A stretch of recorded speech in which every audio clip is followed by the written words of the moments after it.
Bismillahirrahmanirrahim. Assalamualaikum warahmatullahi wabarakatuh.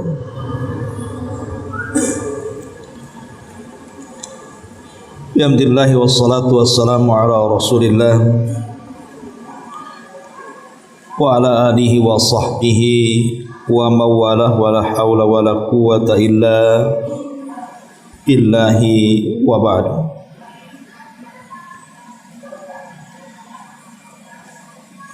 Alhamdulillah, di malam hari ini kembali kita bisa duduk bermajlis ilmu di Masjid Nurul Hidayah.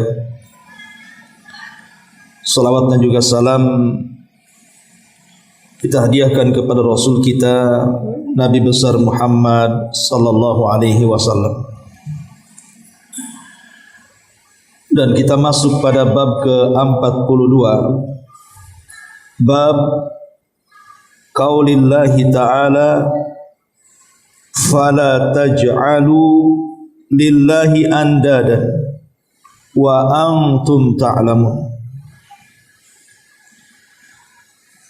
Bab firman Allah subhanahu wa ta'ala, maka janganlah kamu membuat sekutu untuk Allah padahal kamu mengetahui bahwa Dia Allah subhanahu wa ta'ala adalah zat yang Maha Esa.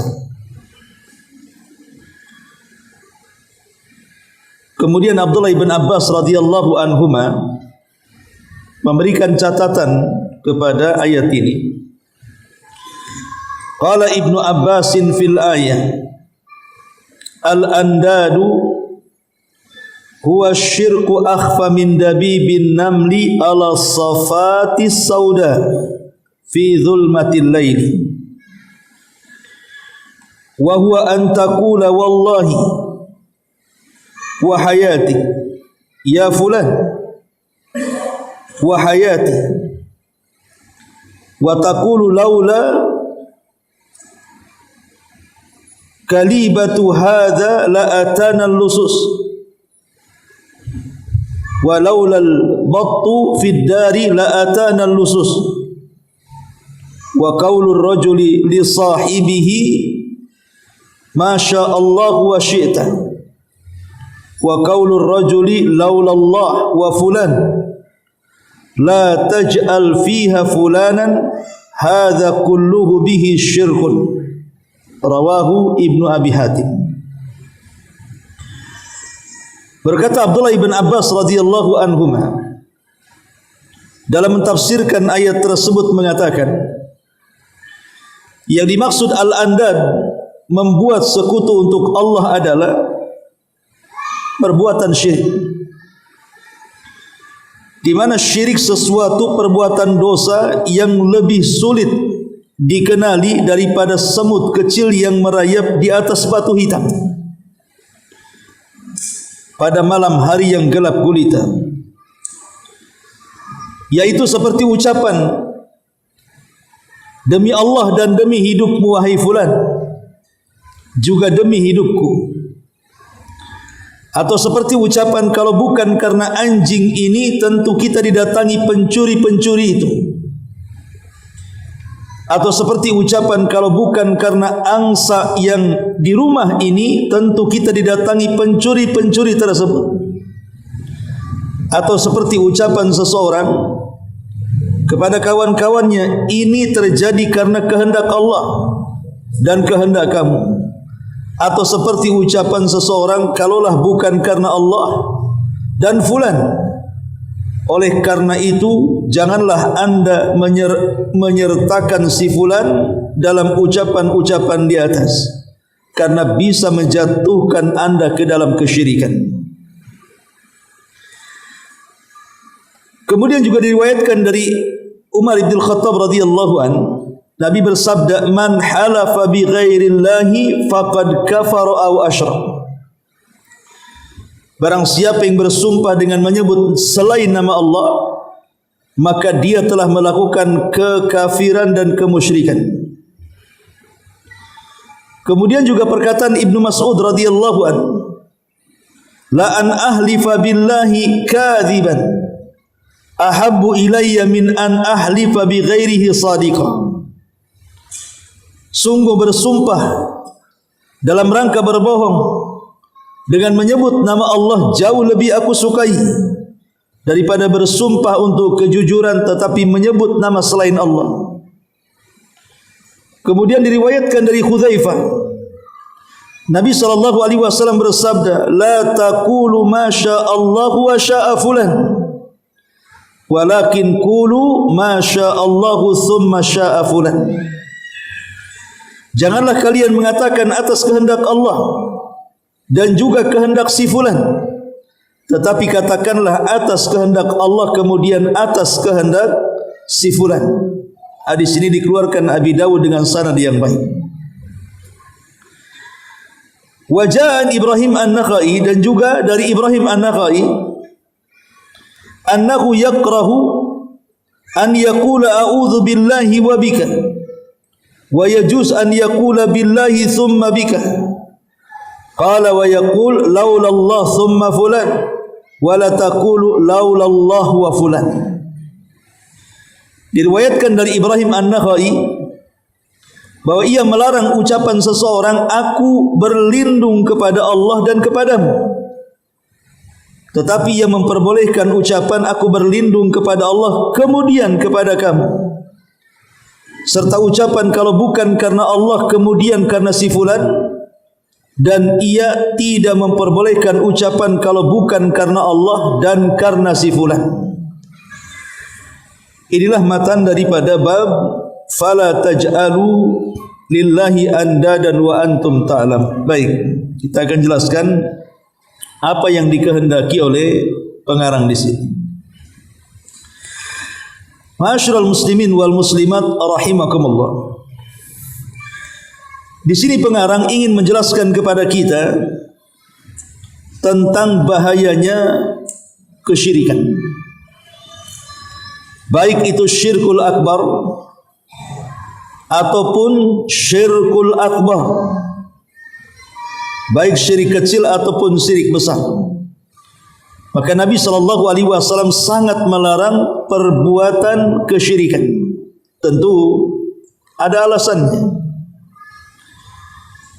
Kenapa kemudian kesyirikan itu dilarang dalam Islam?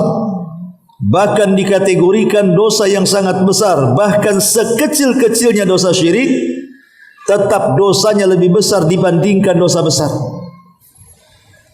Jadi kalau orang melakukan dosa syirik walaupun kecil, lebih besar dosanya dibandingkan zina, dibandingkan khamr, dibandingkan judi, dibandingkan membunuh, dan begitu seterusnya. Itu sekecil-kecilnya kesyirikan. Bagaimana mungkin kemudian syirik yang lebih besar dibandingkan itu? Tentu lebih jauh lagi dosa yang akan diterimanya. Makanya para ulama mengatakan banyak kerusakan dan madarat yang akan ditimbulkan bagi orang-orang yang melakukan kesyirikan. Satu, syirik ini adalah mahanatul lil insan. Manusia merendahkan diri.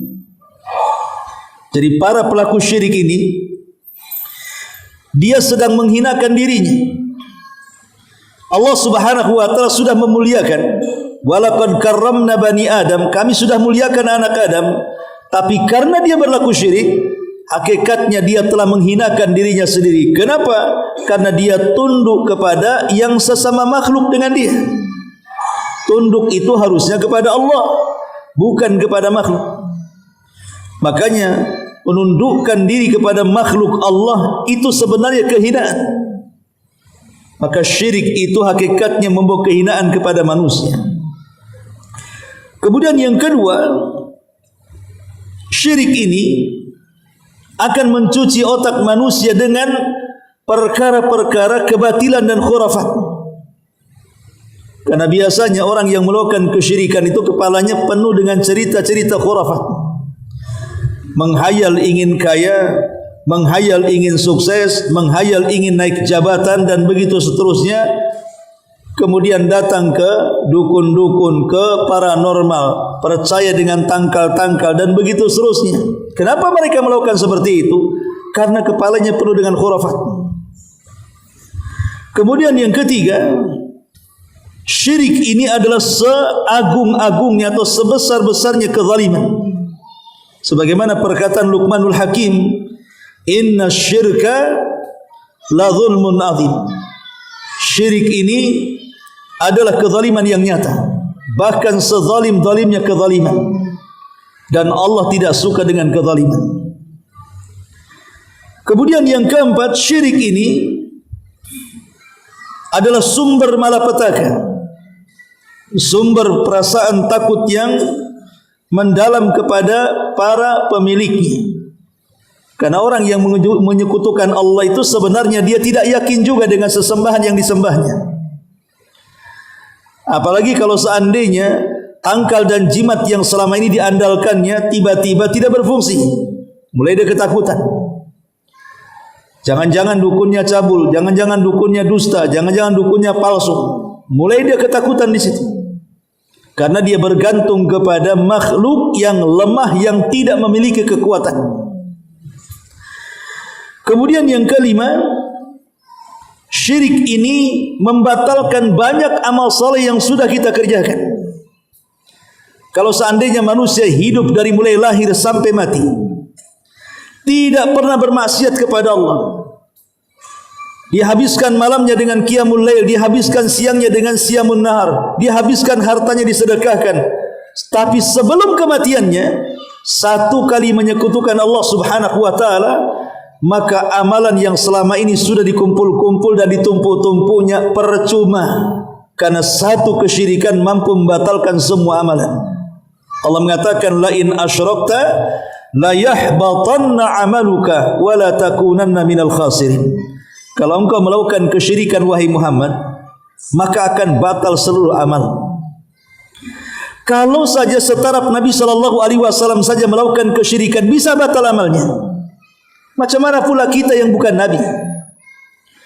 Kalau seorang Nabi melakukan kesyirikan, percuma kenabiannya, lalu kita ini siapa? Maka ingat bahwa kesyirikan ini bisa menghapuskan amal-amal saleh. Maka takutlah dengan kesyirikan.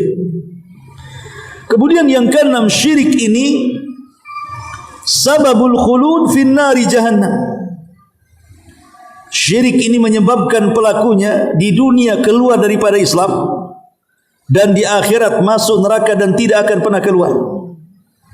Karena para pelaku syirik ini akan dikekalkan di dalamnya selama-lamanya.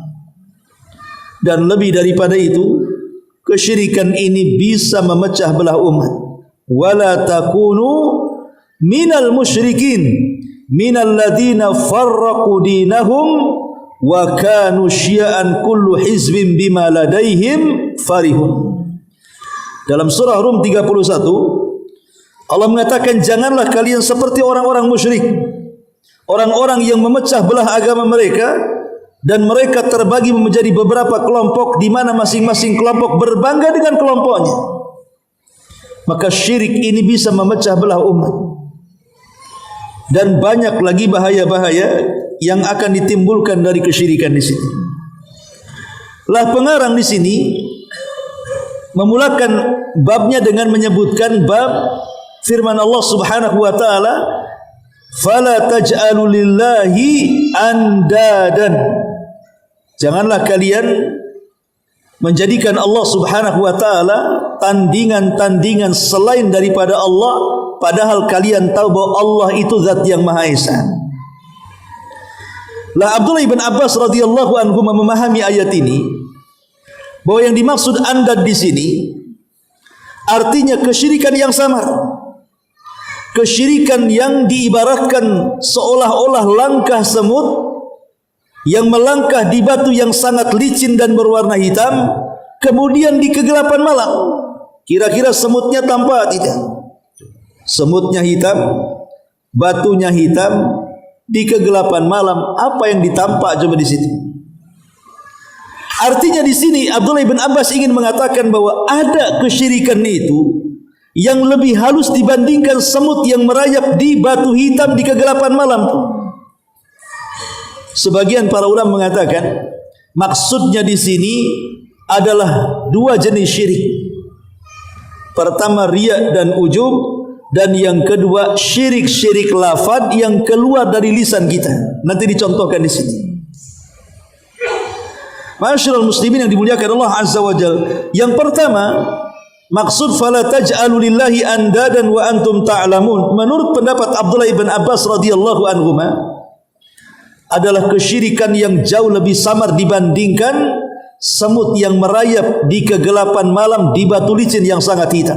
Maksudnya, para ulama mengatakan maksudnya adalah riya.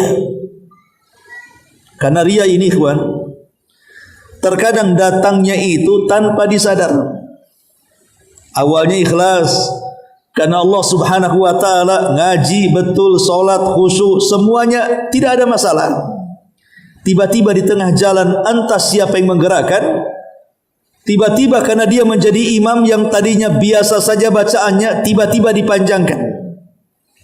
Karena di belakangnya ada makmum, mungkin pejabat lagi solat di belakang. Ataupun mungkin orang-orang yang sedang bersedekah. Awalnya dia ada niat sedekah sebenarnya. Dia tidak ada niat ingin pamer.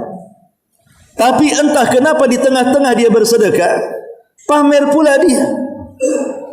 Ketika kemudian yang menerima sedekah mengatakan, bagaimana ibu bapak kalau nama ibu saya cantumkan saja di papan? Kata kita, ya tidak apa-apa, terserah. Ini kan juga mau pamer sebenarnya. Padahal dia bisa menolaknya kan? Anda usah, bisa saja nolak kan? Ya, ini tidak usah sambil ngasih spidol, tulis saja katanya. Jadi riya ini terkadang datangnya seperti semut saja. Bayangkan coba, kadang-kadang kita ini sedang jalan, tahu-tahu ada semut di atas baju. Kita tidak tahu kapan dia jalan coba. Tahu-tahu ada di atas kepala saja semut itu. Kapan dia naik dari tanah kemudian ke kaki, ke lutut, ke pusar sampai ke kepala itu. Nah ini terjadi kepada semut. Tetapi Rasul mengatakan riya itu jauh lebih halus dibandingkan semut yang merayap di badan kita. Tahu-tahu riya saja. Padahal enggak ada niat riya, tahu-tahu riya. Ma'asyiral muslimin wal muslimat rahimani wa rahimakumullah. Tentu karena riya itu tidak mungkin terjadi kecuali karena tiga perkara. Pertama, karena jahil. Orang jahil ini mudah melakukan riya. Yang kedua, karena tamak. Tamak terhadap apa yang ada pada manusia. Kemudian yang ketiga, karena dia merasa lezat dengan sanjungan dan pujian. Inilah yang mengakibatkan kenapa riya muncul. Karena jahil, karena tamak terhadap dunia, dan karena lezat ketika dipuji dan juga disanjung manusia. Muncul riya. Makanya kenapa para ulama mengatakan supaya kita tidak terjatuh kepada riya, pertama, rasakan bahwa Allah Subhanahu wa taala sedang melihat kita. Artinya tanamkan muraqabah. Kedua, berusaha setiap amalan yang kita amalkan itu sembunyikan. Jangan sampai diketahui manusia, kecuali memang amalan-amalan yang sifatnya syiar yang harus diketahui manusia, seperti kurban, salat Id dan yang lainnya, ya. Tapi dasarnya amalan itu harus ditutup sebenarnya. Tidak boleh ditampakkan, karena menampakkan amalan itu terkadang merangsang orang untuk riya. Makanya lihat seorang ulama namanya Zainul Abidin. Zainul Abidin, namanya Ali ibn Husain ibn Ali ibn Abi Talib, cicit Nabi SAW. Satu-satunya keturunan Husain yang hidup di zaman itu. Dan dia selamat dari peristiwa Karbala. Husain ini kan diberikan anugerah oleh Allah kekayaan yang banyak, tapi dia orang yang paling menyembunyikan amalannya. Sehingga orang-orang miskin dan fuqara mengatakan bahwa kami tidak pernah melihat Zainul Abidin menyumbangkan hartanya, padahal dia orang kaya. Orang-orang miskin ini tidak tahu diri.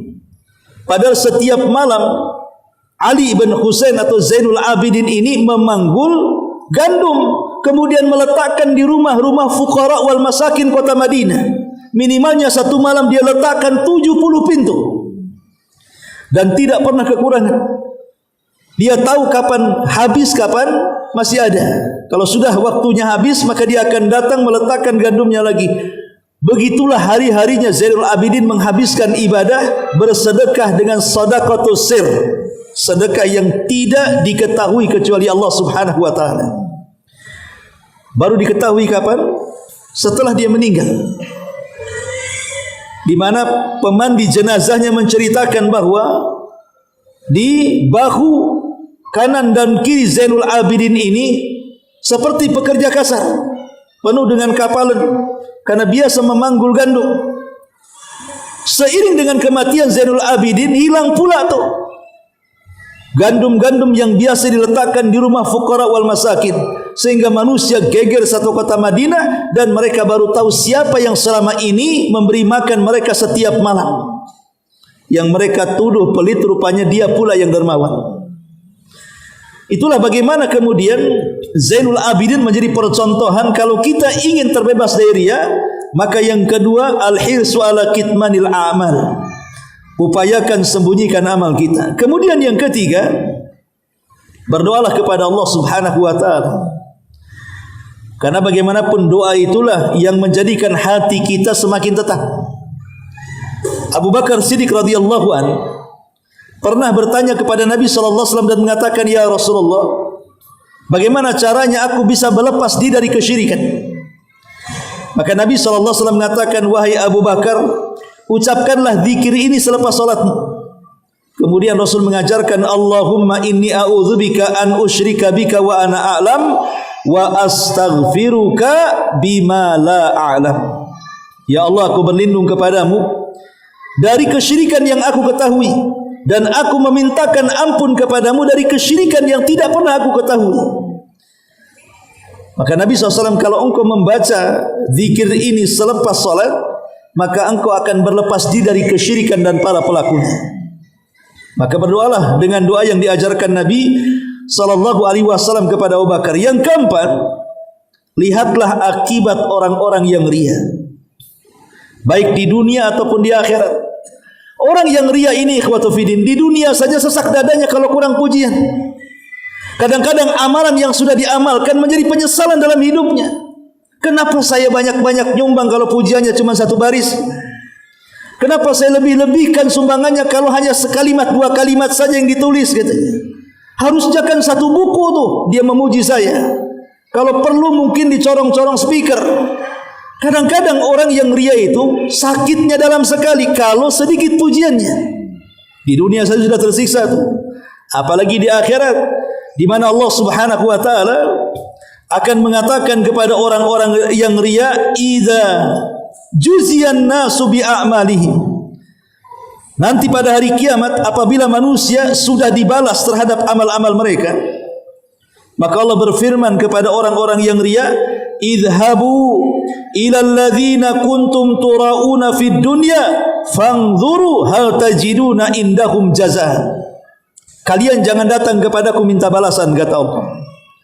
Cari orang-orang yang dulu di dunia kalian minta pujiannya. Cari orang-orang yang dulu di dunia yang kalian minta sanjungannya, minta balasan kepada dia. Diusir oleh Allah ketika manusia datang kepada Allah minta balasan. Allah mengatakan, ngapain kalian datang kepadaku? Carilah balasan itu daripada orang yang kalian minta sanjungannya. Tersiksa di akhirat karena amalannya tidak diterima oleh Allah Subhanahu wa taala. Dan yang terakhir, menghindari riya adalah berusaha untuk berijtihad, menambatkan selalu hati kepada Allah Subhanahu wa ta'ala dan bermujahadah. Setiap kali ada rasa riya, balikan lagi ke ikhlas. Setiap kali muncul riya, balikan lagi ke ikhlas. Seperti antum salat, Allahu Akbar, ikhlas. Di tengah-tengah riya, balikan lagi ke ikhlas sampai salam, supaya salatnya diterima Allah Subhanahu wa ta'ala. Ma'asyiral muslimin yang dimuliakan Allah Azza wa Jalla, ini yang pertama, penafsiran fala taj'alu lillahi andadan wa antum ta'lamun. Kata Abdullah ibn Abbas, maksudnya adalah syirik yang lebih halus dibandingkan semut yang merayap di batu hitam di kegelapan malam. Maksudnya adalah bahaya riya. Yang kedua, bahwa yang dimaksud perkataan fala taj'alu lillahi andadan wa antum ta'lamun adalah kesyirikan yang sangat halus di mana manusia tidak menyadarinya, adalah syirik yang berkenaan dengan lafaz. Terkadang kita ini mengucapkan kalimat-kalimat tidak sadar rupanya kalimat yang kita ucapkan itu ada kesyirikan di situ. Walaupun sekali lagi mungkin tidak sampai syirkul akbar yang mengeluarkan pelakunya dari Islam, tapi minimalnya jatuh kepada syirkul asghar, dan sekecil-kecilnya syirkul asghar dosanya lebih besar dibandingkan zina, membunuh, berzina dan begitu seterusnya. Dan itu tidak disadari, terlontar begitu saja. Seperti apa contohnya? Di sini contohkan beberapa kalimat. Seperti seseorang mengatakan wallahi wa hayati, demi Allah dan demi hidup, bahkan demi hidup. Kalimat ini tidak boleh diucapkan karena menggandengkan sumpah dengan kalimat waw, artinya menyamakan sumpah Allah dengan sumpah makhluknya. Demi Allah dan demi dirimu dan demi kehidupan. Kalimat-kalimat ini adalah termasuk bagian daripada syirkul asghar, syirik kecil.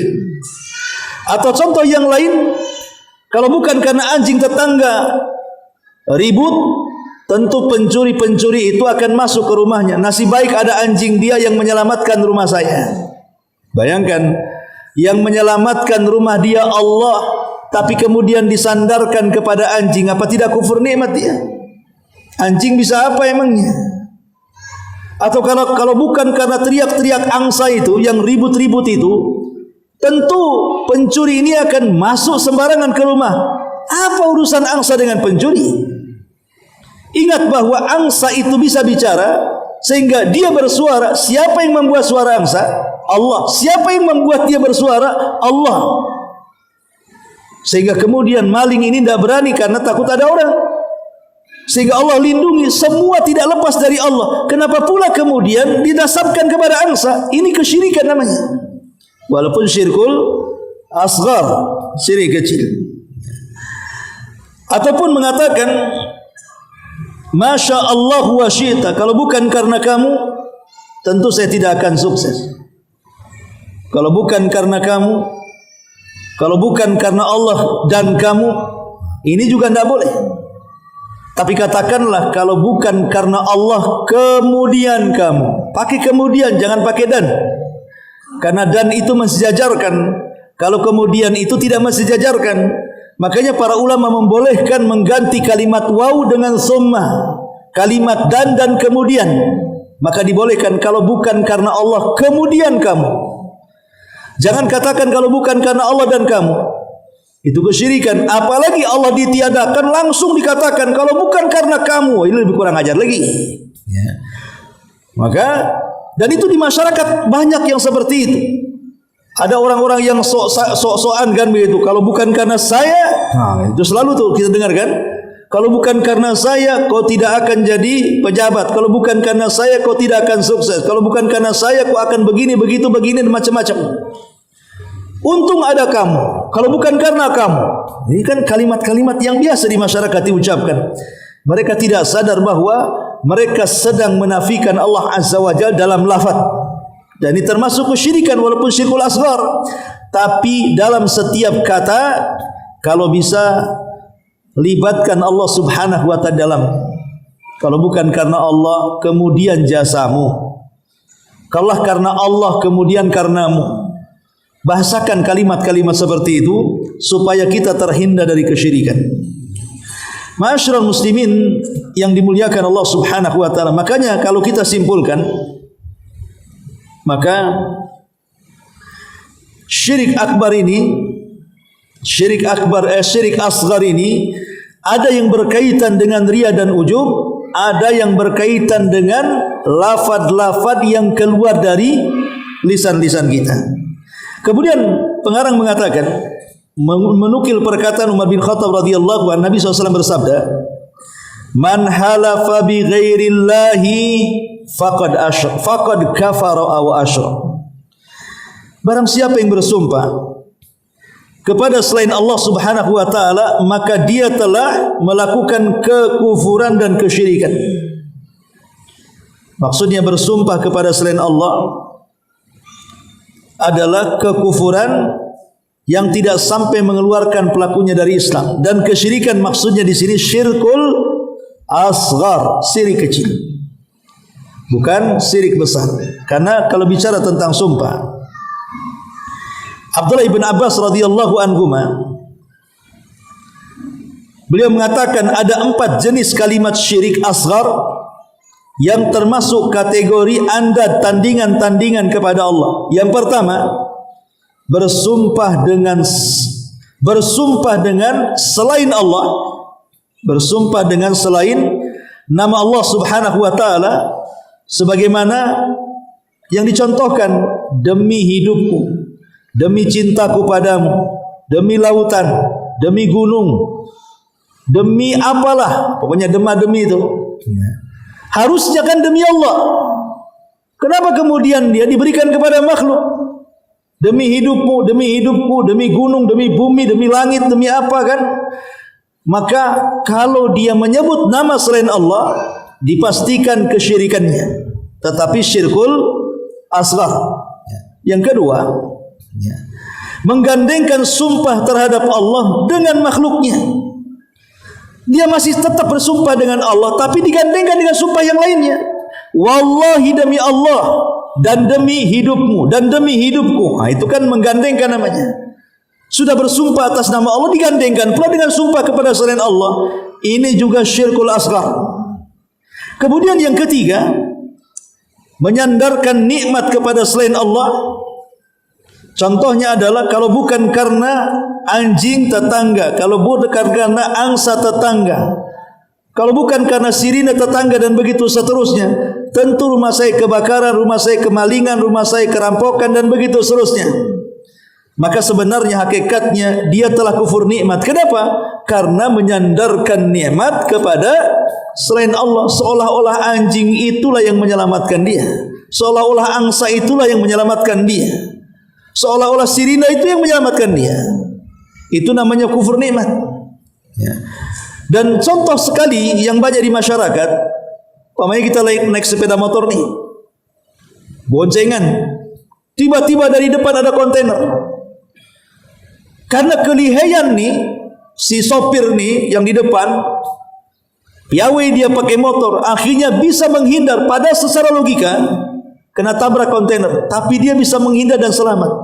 Kata yang dibonceng, untung Pak sopir memang lihai, makanya kita selamat. Tidak boleh kalimat ini.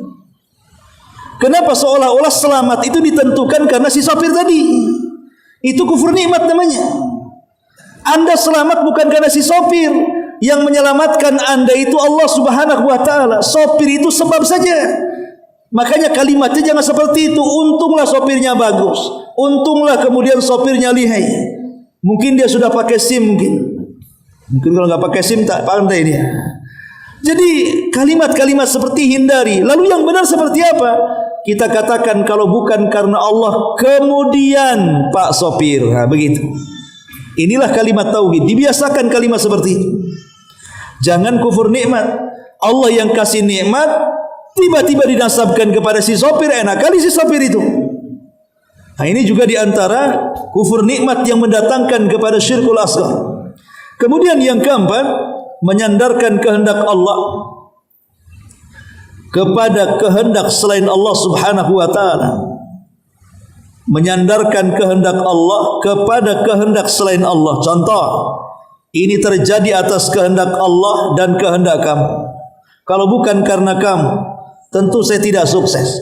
Kalau bukan karena saya, tentu engkau akan menggelandang di jalanan. Ini namanya apa? Menyandarkan kehendak Allah kepada kehendak kita. Syirik. Nggak boleh. Soal dia sukses dengan modal kita, betapa banyak orang yang dikasih modal banyak tidak sukses. Bahkan dikasih fasilitas, dikasih ruko, dikasih modal, dikasih ini, dikasih pandangan macam-macam, tahu-tahu tidak sukses juga. Berarti kesuksesan itu bukan karena kita yang ngasih modal, Allah yang membuat orang itu sukses.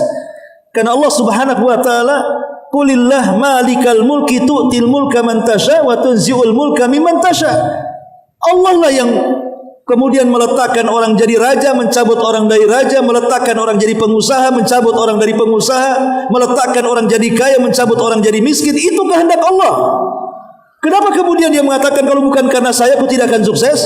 Sukses itu datang dari Allah. Kita ini sebab. Karena banyak juga orang yang kasih modal tidak sukses.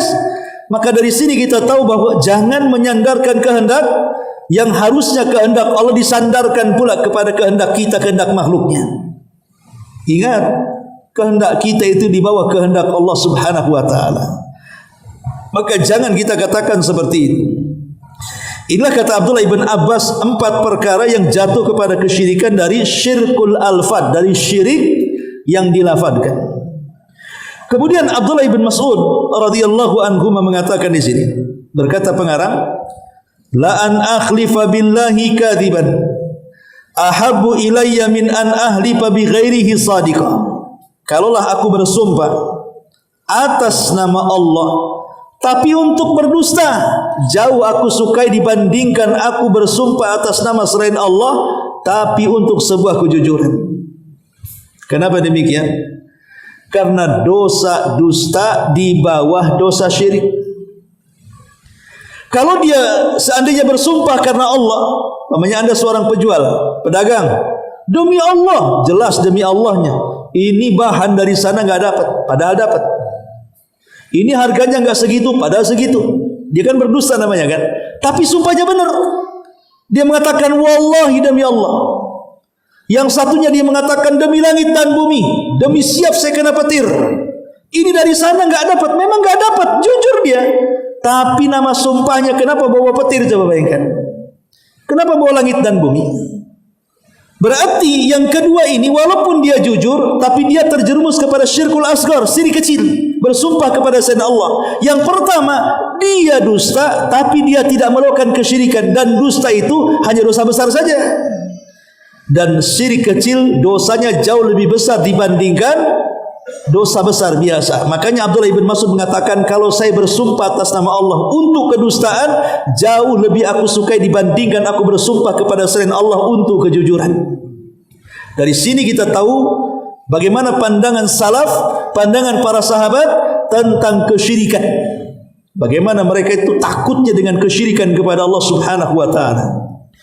Kemudian juga muallif membawakan asar daripada Hudzaifah radhiyallahu anhu. An Hudzaifah radhiyallahu anhu anin Nabi sallallahu alaihi wasallam qala.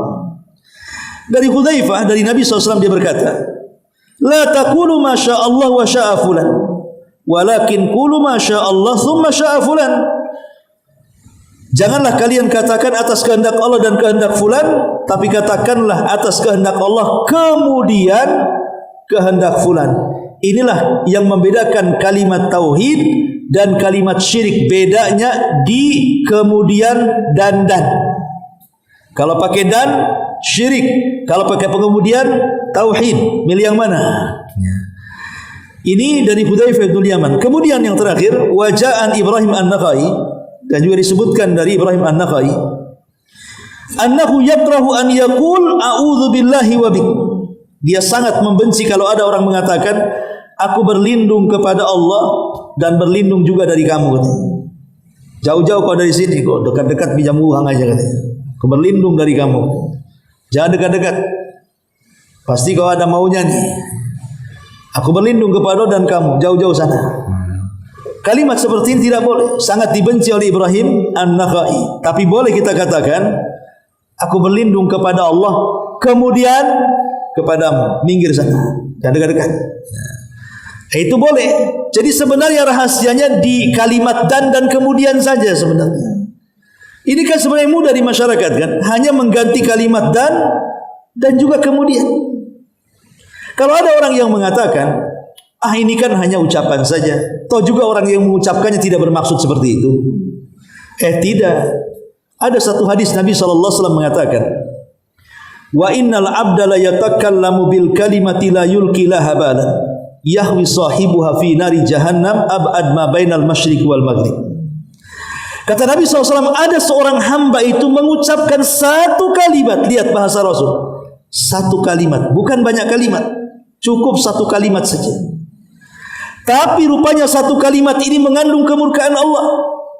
dia ucapkan tanpa sadar, cukup memasukkan ia ke dalam jahanam yang dalamnya lebih dalam dibandingkan jarak antara timur dan barat. Lihat bagaimana orang ini enggak sadar, kayak orang latah atau mengucapkan sesuatu. Kan enggak sadar orang latah itu. Umpamanya dia kesenggol kakinya, kemudian kaget, kemudian dia mengeluarkan kata-kata yang biasa diucapkan gitu ya, beberapa kalimat. Kalau kalimat ini walaupun latah diucapkan tapi mengandung kemurkaan Allah, cukup memasukkan dia ke dalam jahanam. Macam mana kalau kata-kata itu hari-hari diucapkan kita dengan sadar, tidak gila, waras, maka tentu kalimat itu bisa membahayakan lagi. Maka tidak ada alasan, sebaiknya seorang muslim itu harus menjaga lisannya kepada Allah dan juga menjaga lisannya kepada manusia.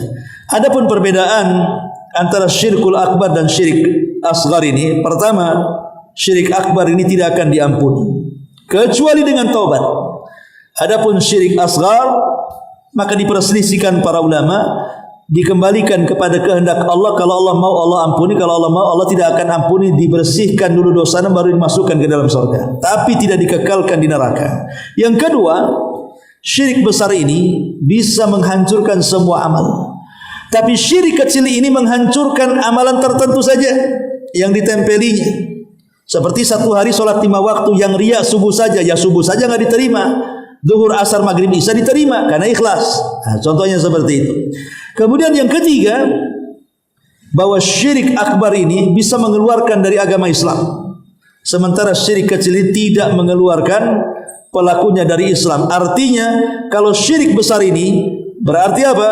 Tidak boleh menikah dengan dia, tidak boleh memakan sembelihannya dari dia, bahkan tidak boleh mendapatkan warisannya. Kalau mati dia tidak boleh disolatkan, tidak boleh dikafankan, tidak boleh dikuburkan di kuburan kaum muslimin. Layaknya dia orang kafir. Dia bukan bagian dari kita, campakkan ke kuburan yang lainnya. Itu kalau syirik besar. Tapi kalau syirik kecil masih muslim, masih boleh nikah dengan dia, masih bisa memakan sembelihannya, masih juga bisa mendapatkan warisnya. Kalau mati masih disolatkan dan begitu seterusnya. Kemudian yang keempat, syirik besar kalau masuk neraka dipastikan dia kekal dan tidak akan pernah keluar. Tapi kalau syirik kecil tidak dikekalkan dan akan memungkinkan keluar. Dan yang terakhir, syirik besar menghalalkan jiwa dan harta untuk diambil. Tapi syirik kecil tidak. Tetap terjaga hartanya, terjaga darahnya, dan tetap dilindungi dalam naungan Islam.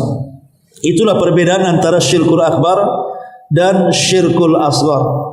Adapun syirkul akbar jelaslah kan, tidak perlu dijelaskan, artinya perkara-perkaranya sudah jelas, seperti menyembelih kepada kuburan, pada selain Allah, bernazar kepada selain Allah, isti'adzah kepada jin seperti yang dilakukan dukun-dukun, kemudian berdoa kepada selain Allah, minta ke kuburan, minta ke tempat-tempat keramat, minta ke pohon-pohon yang dikeramatkan, atau tempat-tempat atau kawah-kawah, gunung-gunung dan lain sebagainya. Atau seseorang berkeyakinan tentang hujan itu betul-betul datang karena bintang fulan, bintang ini dan itu.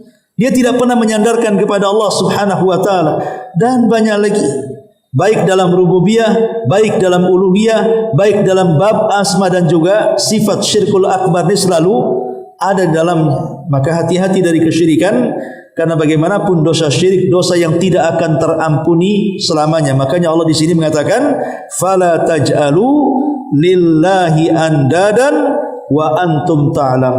Jangan jadikan Allah tandingan kepada selain Allah, padahal kalian tahu bahwa Dia adalah Zat yang Maha Esa. Wallahu alam. Sekira sudah isya, kita tutup dengan doa kafaratul majlis. Subhanaka wa bihamdika asyhadu an la ilaha illa anta astaghfiruka wa atubu ilaik. Allahu ta'ala alam. Assalamualaikum warahmatullahi wabarakatuh.